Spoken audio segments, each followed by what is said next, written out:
Amara stared at the check in her trembling hands. $20 million. 20 Million. dollars. The entire village of Makoko had gathered around her family's small hut, their faces reflecting the same disbelief that coursed through her veins.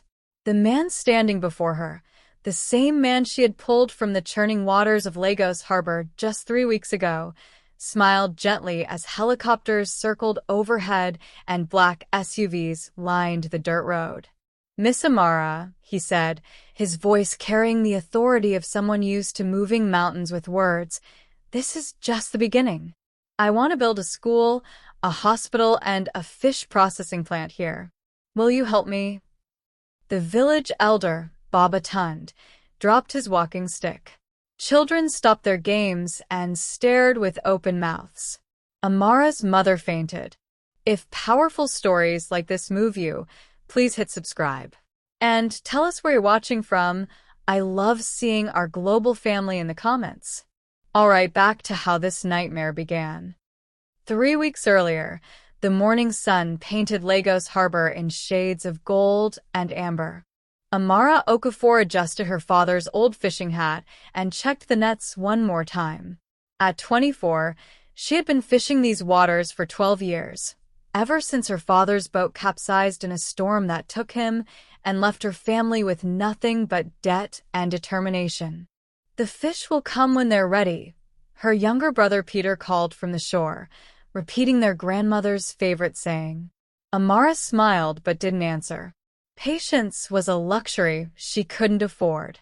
Not with Mama's medicine running low and Peter's school fees due next week.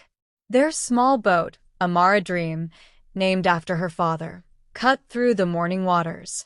The harbor was busy with cargo ships and ferry boats, but Amara knew every current, every hidden sandbar, every safe passage like the lines on her palm. She cast her net wide, whispering a prayer to the river goddess. "Please, just enough for today." The waters of Lagos Harbor could be generous, but they could also be cruel. Amara had learned this lesson early and painfully. As she worked, her mind wandered to her dreams. She wanted to expand their small fishing business, maybe buy a bigger boat, hire other fishermen from the village. She dreamed of turning her family's struggle into something that could help the whole community of Makoko, the floating village where she had been born and raised. But dreams needed money, and money was as rare as pearls in these waters. The morning catch was disappointing. A few small fish, some crabs, enough for dinner, but not enough to sell at the market. Amara sighed and prepared to head back when she heard it. A splash. Too big to be a fish. She looked toward the sound and saw a man in the water, his expensive suit weighing him down as he struggled against the current. He was too far from any of the big boats to have fallen from them. How had he ended up in the water? Amara didn't hesitate. In Makoko, you didn't ask questions when someone was drowning. You acted. She gunned the small engine and raced toward him, her heart pounding. The man was going under, his arms flailing weakly. Whatever had happened, he wasn't a strong swimmer, and the harbor currents were unforgiving. "Hold on," she shouted in English, then repeated, "Hold on." The boat cut through the water as Amara maneuvered alongside the drowning man. She could see his face now, probably around 35, with kind eyes filled with panic and exhaustion. His expensive suit and gold watch told her he wasn't from Makoko. "Grab my hand," she called, extending her arm while keeping the other hand on the engine throttle. The man reached for her, but missed. He went under. Amara's blood ran cold. Without thinking, she killed the engine and dove into the harbor. The water was murky and cold, filled with the debris of city life. She opened her eyes underwater and saw the man sinking, his suit like an anchor dragging him down.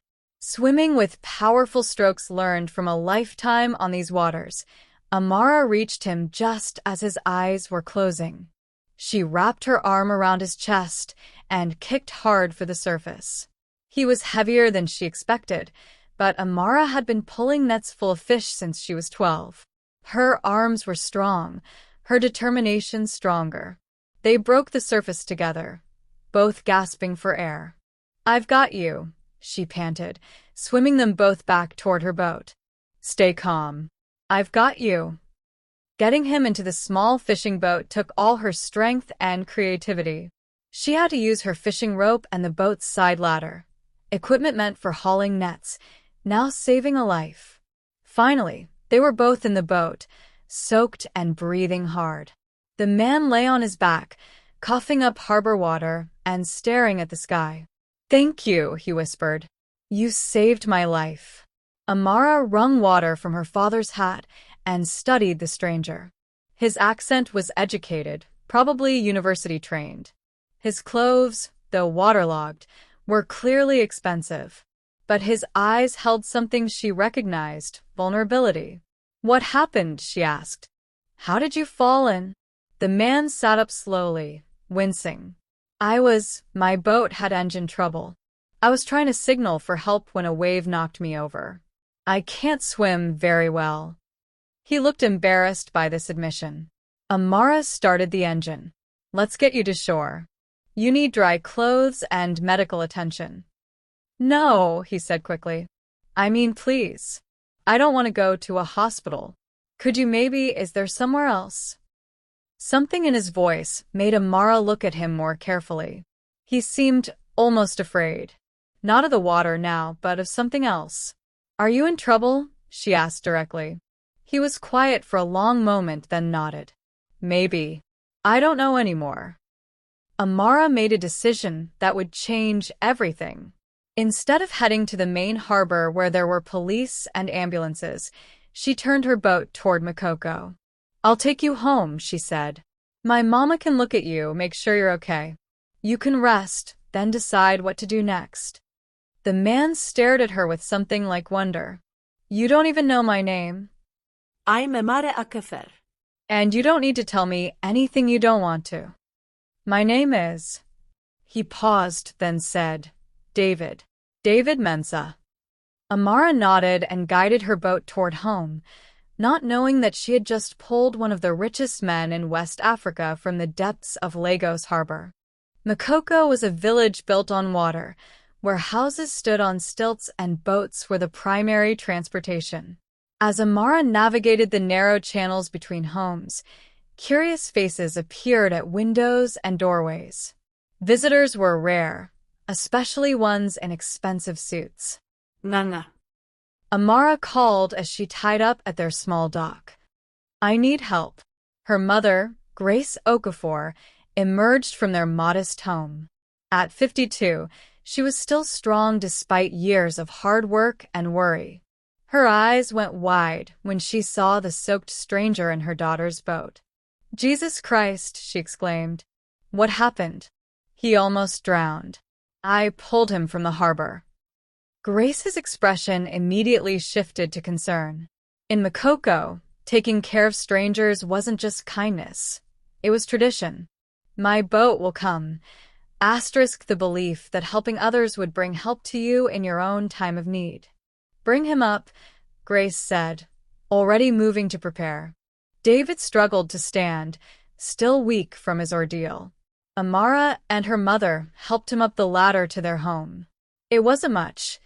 2 rooms built on a platform of recycled wood and metal sheets, but it was clean and filled with the warmth of family. Peter Okafor burst through the door, home from his morning classes. At 16, he was tall and curious, always asking questions about everything. "Sister, who is this?" When he saw David, "Are you okay, sir?" "I'm fine, thank you," David replied, though he was obviously exhausted. Grace went into full mother mode. She brought clean, dry clothes that had belonged to Amara's father, made hot tea with ginger and honey, and insisted that David eat some pepper soup to warm his body. No, David protested weakly. "I don't want to impose. You've already done so much," Grace said firmly. Asterisk, I brought you home. Asterisk in this house.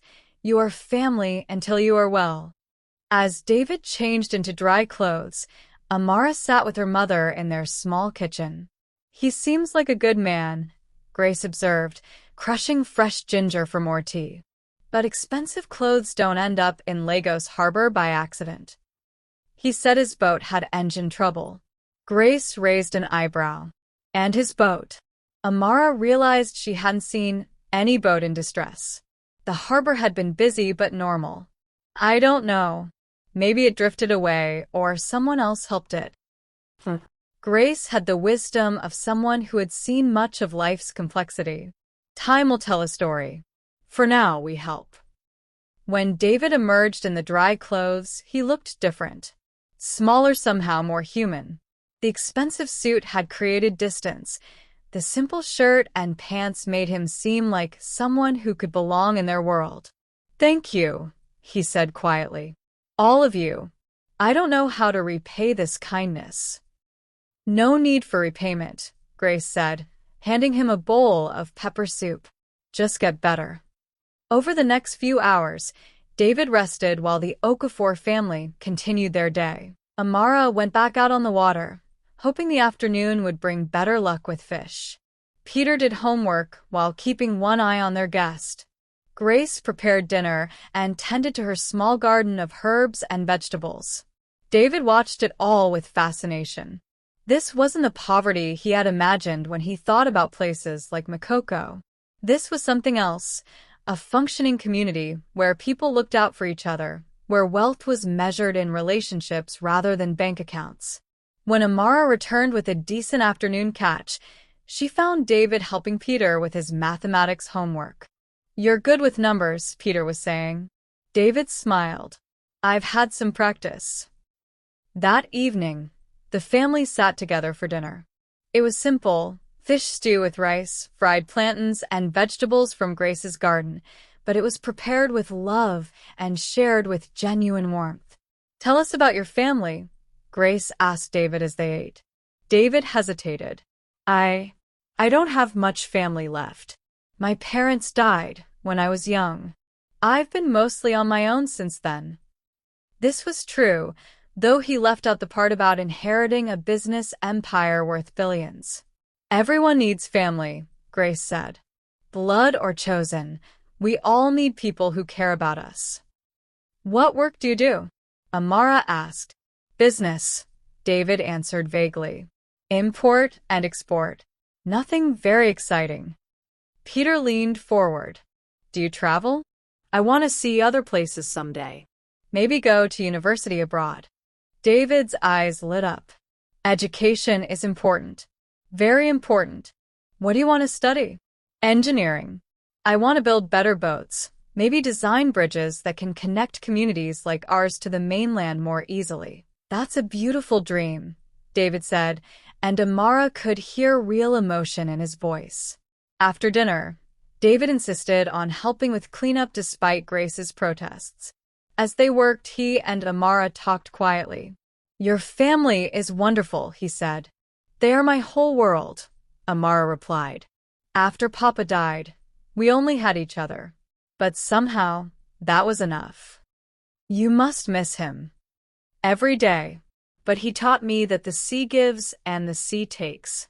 Our job is to be grateful for what we receive and brave enough to face what we lose." David was quiet for a moment. "Your father sounds like a wise man." He was. "He used to say that the water will flow. Problems come and problems go, but life continues. We just have to keep swimming." That night, David lay on a simple mat in the front room, staring at the ceiling and listening to the gentle lapping of water against the house's stilts. He had slept in 5-star hotels around the world, had a penthouse apartment worth more than most people made in a lifetime, but he couldn't remember the last time he had felt so peaceful. For 3 years, he had been running his father's company, Mensa Holdings, one of the largest conglomerates in West Africa. Oil, shipping, telecommunications, real estate, they had interests everywhere. He had money, power, influence. He also had enemies. The attempt on his life that morning had been the third in 6 months. Someone wanted him dead, and he was starting to suspect it was someone close to him. Someone in his own company, maybe even his own board of directors. He had been on his private yacht, reviewing security reports, when the explosion happened. Engine sabotage, his head of security had said over the radio as David escaped in a life raft. But the current had been stronger than expected, and when he tried to signal a passing cargo ship, he had fallen overboard. He should call his security team, let them know he was alive. But something made him hesitate. For the first time in years, no one knew where he was. No meetings, no reports, no decisions about millions of dollars. No one trying to kill him. Just the sound of water and the kindness of strangers who had saved his life, expecting nothing in return. Maybe he could stay hidden just a little longer. Maybe he could figure out who was trying to destroy him while experiencing what it meant to be truly safe. As David drifted off to sleep, he made a decision that would change everything for the Okafor family. He was going to stay. Over the next week, David became part of the rhythm of life in Makoko. He insisted on earning his keep, helping Amara with her nets, assisting Grace in the garden, and tutoring Peter in mathematics and English. The villagers gradually accepted this strange visitor who spoke like an educated man but worked with his hands without complaint. Baba Tund, the village elder, declared that anyone Amara pulled from the water was blessed by Water Goddess, welcome in their community. What surprised David most was how much he enjoyed the work. He had forgotten the satisfaction of physical labor, the simple pleasure of helping someone solve a problem, the peace that came from a life connected to natural rhythms rather than stock market reports. "You're getting good at this," Amara said one morning as they worked together to repair a section of her nets. They sat on the dock outside her family's house, their fingers moving deftly through the mesh. "Good teachers," David replied. "Though I think my hands are getting softer from all this work instead of harder." Amara laughed. "City hands. They need time to learn." They worked in comfortable silence for a while, the morning sun warming their shoulders. David found himself stealing glances at Amara as she worked, about her concentration, the way she approached every task with complete presence and care. "Can I ask you something?" Amara said, without looking up from her work. "Of course. That first day, when I pulled you from the water, you seemed scared of something besides drowning. Are you still in trouble?" David's fingers stilled on the net. He had been dreading this conversation, but he also knew Amara deserved honesty. She had saved his life and asked for nothing in return. She deserved better than lies. "Maybe," he said finally. "I'm not sure who I can trust anymore. But you trust us?" "I trust you." The words came out before he could stop them, carrying more weight than he had intended. Amara looked up and met his eyes. Something passed between them, not just trust, but recognition. Two people who understood responsibility, family, sacrifice. "Then stay as long as you need," she said simply. That afternoon, while Amara was at the market selling fish, David helped Peter with a challenging engineering problem for school. They were working at the small table in the front room when Kemi asked a question that hit like a punch to the chest. "David, do you think dreams can come true even when you don't have money?" David looked up from the mathematics textbook. "What do you mean?" "I want to go to university, but—" Peter gestured around the modest home. "We don't have that kind of money. Sister works so hard just to keep us fed and get Mama's medicine. I know she dreams of expanding the fishing business, but there's never enough extra for anything." The boy's voice carried the weight of someone forced to grow up too fast, someone who understood limitations imposed by circumstances beyond his control. "I could get a scholarship maybe," Peter continued. "I have good grades. But even with a scholarship, there are other costs. Living expenses, books, transportation. Sister would have to sacrifice even more." David felt something crack open in his chest. Here was a brilliant young man whose biggest barrier to success was money, something David had so much of that he often forgot to think about it. Dreams can come true, David said carefully.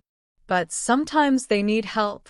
Sometimes the right opportunity, the right person, the right moment all come together. Do you think I'm foolish for hoping? I think hope is the most intelligent thing you can have. Without hope, we stop trying. Without trying, nothing changes. That evening, Grace announced that she needed to go to the mainland the next day for her monthly medical checkup. Her diabetes required regular monitoring, and the medication was expensive. "I'll come with you," Amara said automatically. "No need, daughter. You have fishing to do. The money for my medicine won't earn itself." David saw the flash of worry that crossed Amara's face. He was beginning to understand the delicate balance of this family's finances, how every day's work mattered, how every unexpected expense created stress. "How much does the medicine cost?" he asked. Grace waved a hand dismissively. "Don't worry about such things. We manage." "How much?" David pressed gently. Amara sighed. "About 15,000 naira a month, plus the doctor's visit." David did quick mental math.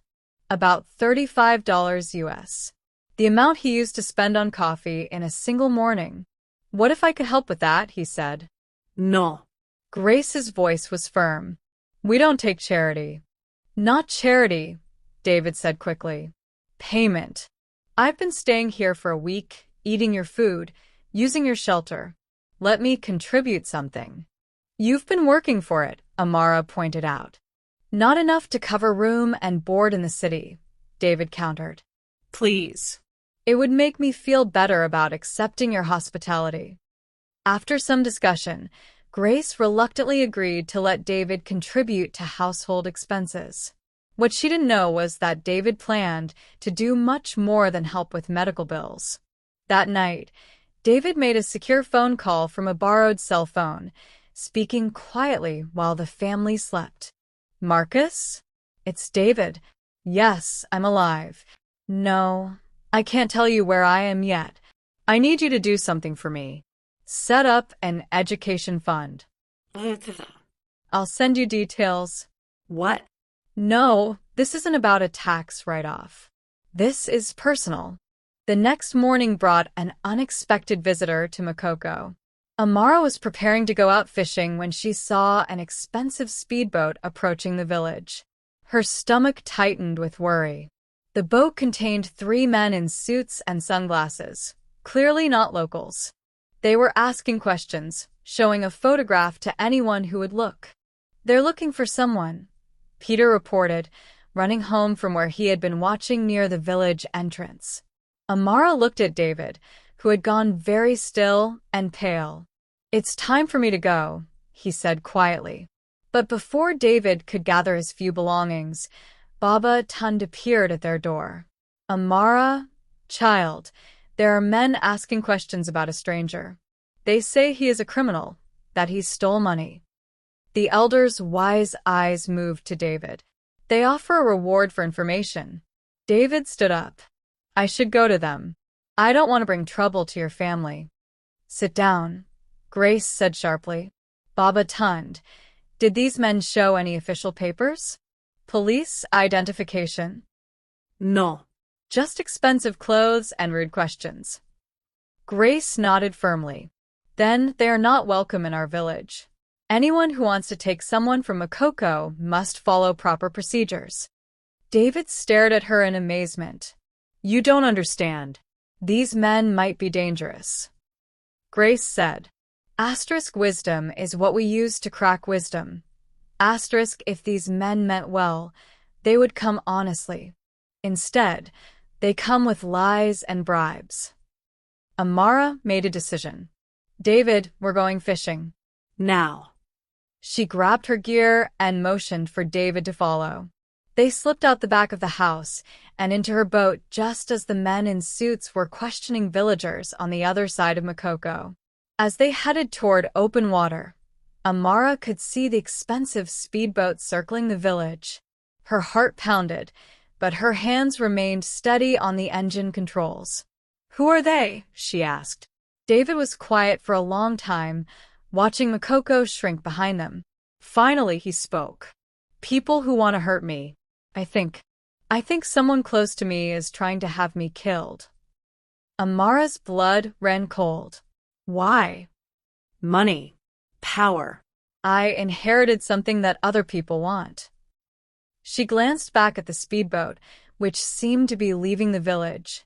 "What did you inherit?" David met her eyes. "Everything." They spent the day fishing in waters far from Makoko, using the time to talk. David told Amara everything about Mensa Holdings, about the attempts on his life, about his growing suspicion that someone on his own board of directors was orchestrating his murder. "I don't understand," Amara said as she cast her net. "If you're so wealthy, why don't you hire better security? Why don't you find out who's trying to hurt you?" "I've tried. But when you're surrounded by people who work for money, how do you know who you can trust? My head of security, my personal assistant, my board members, my lawyers, they're all paid by the company. Any one of them could be the one trying to kill me." Amara pulled in her net, heavy with fish. "So, you decided to hide." "I decided to disappear until I could figure out my next move. But then," he gestured toward her and the boat, "this happened. And for the first time in 3 years, I remembered what it felt like to be around people who cared about me because of who I am, not what I can do for them." "David," Amara said carefully, "what exactly is Mensa Holdings?" David took a breath. "Oil refineries, shipping companies, telecommunications networks, real estate developments, manufacturing plants. We employ about 40,000 people across West Africa." Amara stared at him. "You're not just rich. You're one of the richest men in Africa, yes." The boat bobbed on the gentle waves as this news settled between them. Amara had saved the life of someone who probably had more money than her entire village would see in a lifetime. "I need to go back," David said quietly. "I can't hide forever. And those men showing up means my enemies are getting closer. I won't put your family in danger." "What will you do?" "Confront them, I suppose. Find out who wants me dead and why." And then, David was quiet for a moment. "Honestly, I don't know. The business world is all I've ever known since my parents died. But this week in Makoko, I've been happier than I've been in years." Amara studied his face. "You could give it all up. Walk away. 40,000 employees would lose their jobs. Hundreds of communities depend on our projects. I can't just disappear because I'm scared." It was in this moment that Amara saw who David really was beneath the wealth and fear. He was someone who understood responsibility, just like she understood her responsibility to her family and village. "Then we need a plan," she said. You saved my family when you agreed to pay for Mama's medicine. You taught Kemi advanced mathematics that will help him get into university. You worked alongside me without complaint even though your hands weren't made for fishing nets." Amara met his eyes. "You're part of our family now. We don't abandon family." David felt something break open in his chest, a wall he had built around his heart years ago. "What kind of plan?" he asked. They spent the rest of the day fishing and planning. By evening, they had caught enough fish to feed 3 families and developed a strategy that was either brilliant or completely crazy. When they returned to Makoko as the sun was setting, they found Grace and Peter waiting anxiously. The men in the speedboat had not returned, but their visit had left the village on edge. "We need to talk," Amara announced. The family gathered in their small front room.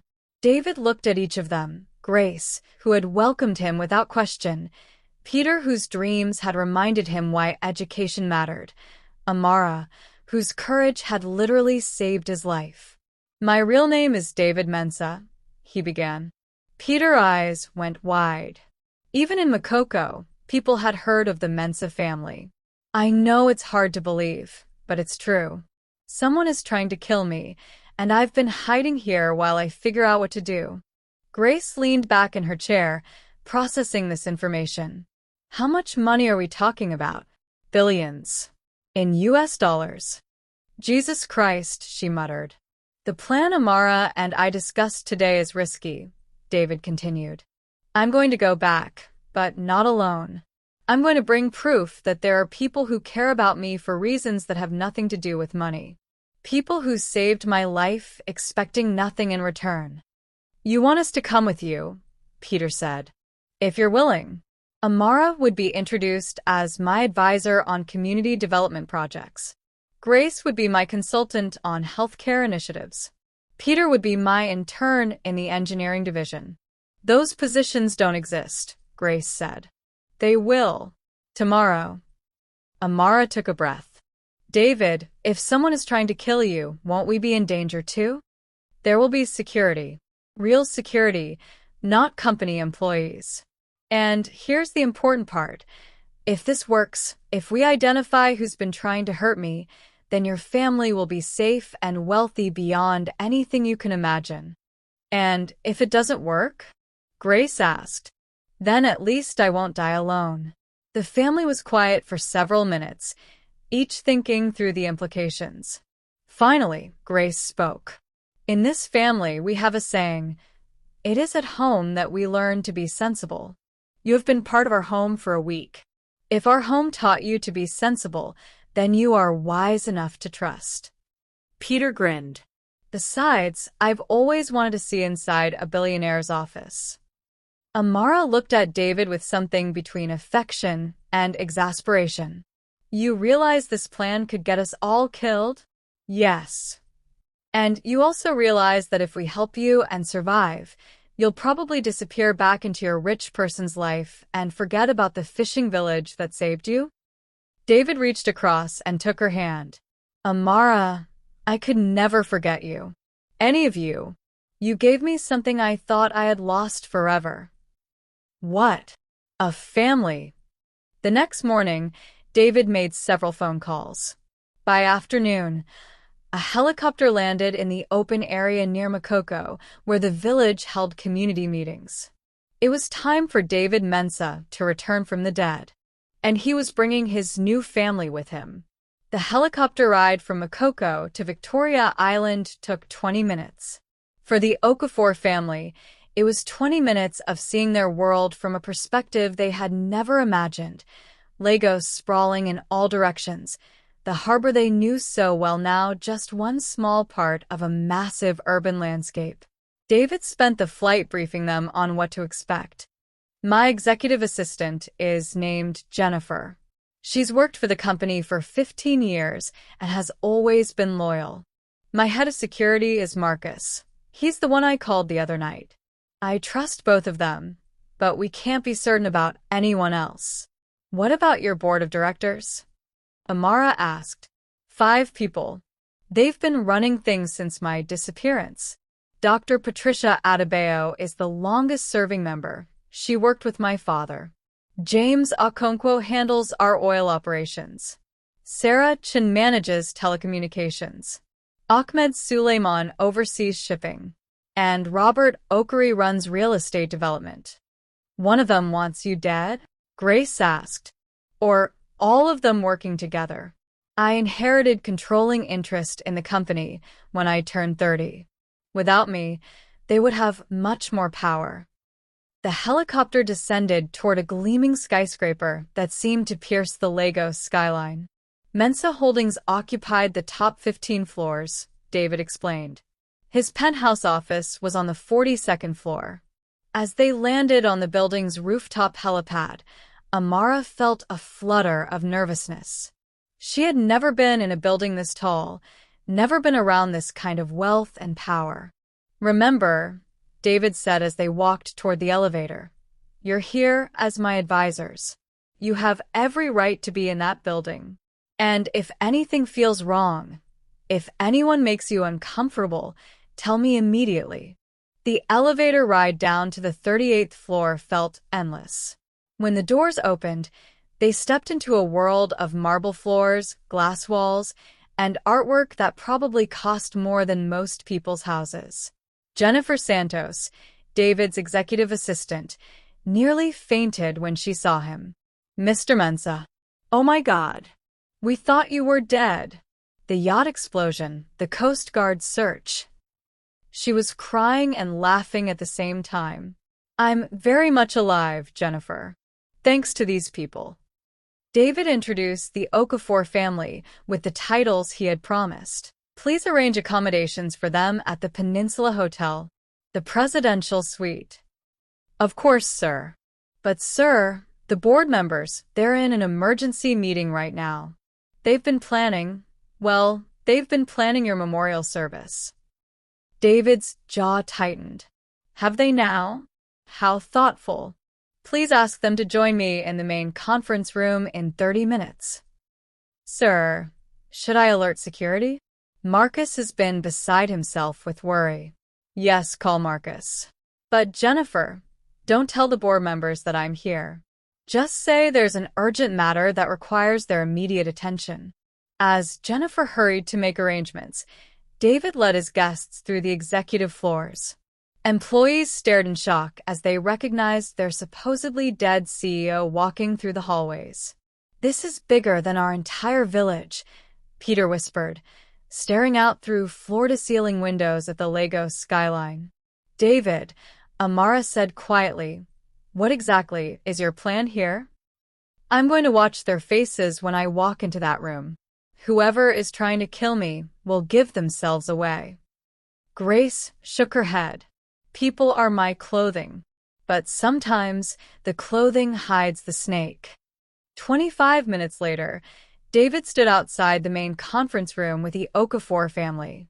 Through the glass wall, they could see 5 well-dressed individuals seated around an enormous table discussing documents. Marcus Chun, head of security, arrived at a run. He was a tall, serious man who looked like he hadn't slept in weeks. David, Jesus Christ, where have you been? We searched everywhere. The yacht debris, the life raft, we thought. He stopped and composed himself. Sir, we need to talk. Someone sabotaged your yacht. Professional job. Whoever did this has been planning it for months. I know. That's why I'm here. Marcus, meet my advisors. They saved my life. Marcus nodded respectfully to the family, but his attention was focused on David. Sir, the board has been active in your absence. There have been some concerning developments. What kind of developments? Votes to restructure company ownership. Discussions about declaring you legally dead. Dr. Adebayo has been pushing hard to expedite everything. David felt a chill. Patricia Adebayo had been his father's closest friend and advisor. If she was involved, are you ready? David asked the Okafor family. Amara squeezed his hand. We're with you. David opened the conference room door and walked in. The reaction was immediate and telling. James Okonkwo dropped his coffee cup, sending liquid splashing across expensive documents. Sarah Chin gasped and went pale. Ahmed Suleiman smiled broadly and stood up. David, my God, you're alive. Robert Okery looked shocked but relieved. Dr. Patricia Adebayo stared at David with an expression that Amara immediately recognized as rage quickly masked by surprise. David, Dr. Adebayo said, recovering her composure. We thought the yacht explosion. How did you survive? I had help, David said, gesturing to the Okafor family. Meet my new advisory team. Amara Okafor will be heading our community development initiatives. Grace Okafor will oversee our healthcare outreach programs. Peter Okafor is joining our engineering division as a special projects intern. The board members exchanged glances. Amara could feel tension in the room like electricity before a storm. Advisory team? Dr. Adebayo asked. David, you've been missing for 3 weeks. We need to discuss the state of the company, your medical condition, whether you're fit to make such decisions. Are you questioning my mental fitness, Patricia? I'm questioning whether someone who's been through a traumatic experience should be making major personnel decisions without proper consultation. Ahmed Suleiman frowned. Patricia, the man nearly died. Maybe we should just be grateful he's alive. Of course I'm grateful, Dr. Adebayo snapped. But we have fiduciary responsibilities to the shareholders, to the employees. David sat down at the head of the table, projecting calm authority despite the turmoil he felt inside. Tell me about these votes you've been taking in my absence. For the next hour, the board members outlined the decisions they had made. Most were routine business matters, but several were concerning. They had voted to change the company's ownership structure, reducing the power of the controlling shareholder, David. They had approved several new contracts without proper review. They had authorized the sale of company assets. With each revelation, David's anger grew. But it was Amara who noticed something the business people missed. Dr. Adebayo kept checking her watch. She seemed nervous, almost agitated. At one point, she excused herself to make a phone call. David, Amara whispered, the older woman. She's planning something. Before David could respond, Marcus burst into the room. Sir, we have a problem. There are men in the lobby. They claim to be police, but their credentials don't check out. They're asking about you, and his eyes moved to the Okafor family, asking about people from Makoko who might be harboring a fugitive.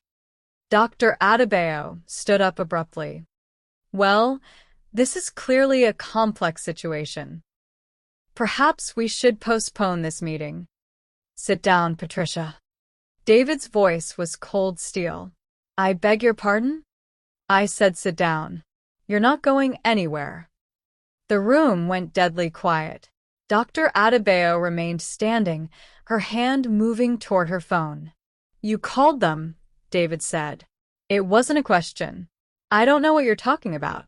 The men in the lobby. You've been tracking me, haven't you? When I walked into this room alive, you called your people to come finish the job. David, you're being paranoid. Marcus, David said without taking his eyes off Dr. Adebayo. Arrest her. On what grounds? Dr. Adebayo demanded. Attempted murder. Conspiracy. Corporate fraud. David stood up, his voice carrying the authority of someone used to commanding empires. Patricia, you've been like a mother to me since my parents died. Why? For a moment, Dr. Adebayo's mask slipped completely. Her face twisted with years of accumulated resentment and greed. Why? Because your father promised me I would inherit control of this company. Because I've worked for 40 years while you inherited everything at birth. Because you were never worthy of what you received. The conference room erupted. Ahmed and Robert were shouting questions. Sarah was backing away from the table. James was trying to call building security. But Amara was watching the windows. David, she screamed. Get down. She tackled him to the floor just as the conference room's glass wall exploded inward. The attack came from 3 directions at once. Men rappelled through the shattered window. Others stormed through the conference room door. The police from the lobby had made it to the 38th floor. But they hadn't counted on Marcus's real security team, and they certainly hadn't counted on a fishing village woman who had spent her life reading water and weather for signs of danger. Family, Amara shouted together. Grace grabbed Kemi and pulled him behind the conference table. Amara shielded David with her body while Marcus and his security team engaged the attackers. The fight was brutal and short. When the smoke cleared, 3 attackers were dead, 2 were captured, and Dr. Adebayo was in handcuffs. It's over, Marcus said, checking each family member for injuries. They're all accounted for. David stood slowly, looking at the wreckage of his conference room. Glass covered everything, bullet holes scarred the walls, and his father's mentor sat cuffed in a chair, her face filled with defeated rage. Patricia, you tried to kill me 3 times. You sabotaged my yacht. You hired assassins. For what? Money you can't spend from prison. You don't understand, she said bitterly. You never had to work for anything. You never had to prove yourself. You inherited an empire and thought that made you worthy of it. So, you decided to take it by murder. I decided to give it to someone who had earned it. David shook his head sadly. You could have just talked to me. You could have asked for what you wanted. I would have listened. And given up your power? Don't be naive. Patricia, I've been happier in the past 3 weeks than I've been in 3 years. If you had asked me to step down and focus on philanthropy, I probably would have said yes. Dr. Adebayo stared at him in shock as Marcus led her away. Later that evening, in David's penthouse office, the Okafor family sat with him as Legos glittered beyond the windows. They were safe, the conspiracy was exposed, and David was back in control of his company. But he looked troubled. What's wrong? Amara asked. You won. The people who wanted to hurt you are gone. I've been thinking about what Patricia said. About inheriting things I didn't earn. David, Grace said firmly, there is a difference between inheriting something and deserving it. You proved your worth when you chose to help others instead of just helping yourself. Peter looked up from the engineering magazines David had given him. What do you mean? David smiled. Your sister saved my life. But you all gave me something more important. You reminded me why wealth exists in the first place. He walked to his desk and picked up a folder of documents. Amara, I want you to oversee a new initiative. We're going to invest $2 billion in coastal community development across West Africa, starting with Makoko. Amara's eyes went wide. $2 billion. Grace, I want you to head our healthcare foundation. We're going to build clinics and train medical workers in underserved areas. Your first budget is $500 million. Grace sat down heavily in her chair. Peter, you're getting a full scholarship to MIT, plus living expenses, plus a guarantee that when you graduate, you'll have a job building the infrastructure projects your sister will be overseeing. Peter stared at David with his mouth open. But there's a condition, David continued. I want you all to stay, not just as employees, but as family. This company, this wealth, it means nothing without people who care about using it right. David, Amara said softly, you don't have to do this. Yes, I do. 3 weeks ago, I was drowning, not just in the harbor, but in a life that had lost its meaning. You pulled me out of the water, but more than that, you pulled me back to myself. David looked out at the city lights, thinking about the village built on water where he had learned what family really meant. There's an old proverb my father used to quote, with joined hands, we can touch the sky. I spent 3 years trying to run this company alone. I don't want to be alone anymore. Grace stood up and walked to David. Without saying a word, she pulled him into the kind of hug that African mothers give their children, fierce, protective, unconditional. She said, My son, you were never alone. You just forgot how to see your family. 1 year later, the fishing boat Amara dreamed cut through the morning waters of Lagos Harbor, but it looked very different now. Solar panels powered an electric engine. GPS navigation guided them to the best fishing spots. A small crane helped with the nets. But Amara still wore her father's old hat, and she still whispered prayers to Water Goddess. Sister, we have enough fish, Peter called from the bow. He was home from his first semester at MIT, taller and more confident, but still the same curious boy who had helped a stranger with mathematics homework. Just a little more, Amara replied. The new families in the village need food for the celebration tonight. Tonight was the grand opening of the Okafor Memorial Hospital and School, named after her father, funded by David's Foundation, designed by the best architects in Africa, and built by workers from Makoko and surrounding villages. The village itself had been transformed. New houses on reinforced stilts, clean water systems, solar electricity, and a bridge connecting them to the mainland.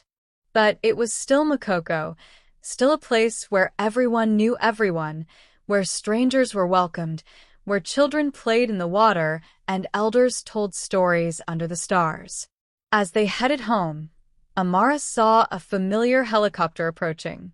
David flew in from company headquarters every Friday afternoon and didn't leave until Monday morning. He said it kept him grounded, literally and figuratively. Think he'll ask you to marry him this week? Peter teased. Peter. Amara splashed water at her brother, but she was smiling. David had been asking her to marry him every Friday for 6 months. She kept telling him she wasn't ready. The truth was she was scared, not of marriage, but of losing the life they had built together. Money changed things. She had seen it happen to other families who had won lotteries or received sudden wealth. But David never pressured her. He just kept showing up, kept working alongside her and the village, kept proving that his love for her was separate from his love of the community they were building together. As they tied up at the dock, David was waiting with Grace, both of them covered in flour from the bakery they had been helping prepare for tonight's celebration. "How was the fishing?" David asked, kissing Amara's cheek. "Good. "The new solar equipment works perfectly." "And how is the baking?" Kemi asked. Grace laughed. "Your mother makes better bread than Billionaire's." "Who knew?" As they walked toward home, David took Amara's hand. "There's something I want to show you." He led her to the new community center, to a wall where dozens of framed photographs told the story of Makoko's transformation. Pictures of the old village, the construction, the new buildings, the celebration when the first students graduated from the expanded school. But in the center was one photograph that made Amara's breath catch. It was taken the day she pulled David from the harbor. Someone had captured the moment, her leaning over the side of her boat, David's hand reaching up from the water, both of them soaked and desperate and alive. Below the photograph was a plaque.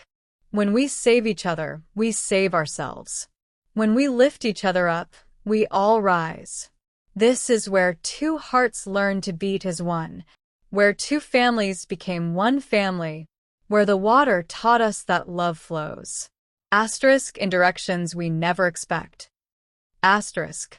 Amara read the plaque twice, tears streaming down her face.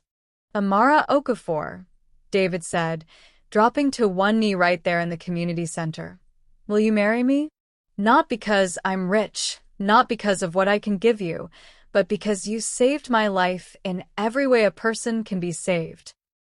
Around them, the entire village had gathered. Grace, Peter, Baba Tund, Marcus, even Jennifer, who had flown in from headquarters.